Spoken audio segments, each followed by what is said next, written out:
Alright, so the final tool I will be showing you is Edpuzzle.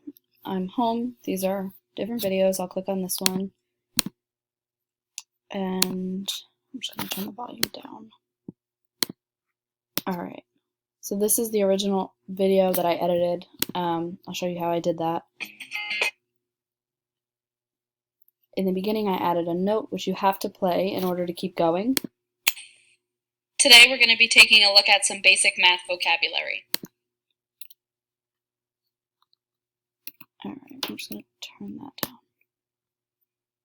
And then once it's finished you can hit continue.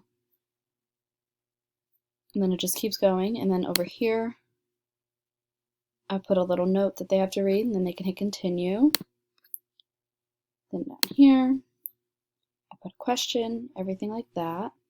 I'm just going to skip it for right now. Submit.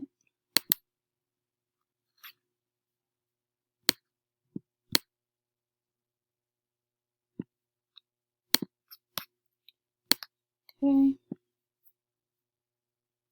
Then I'm going to go back. I'll show you how to do this.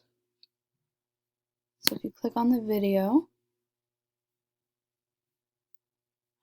you can edit.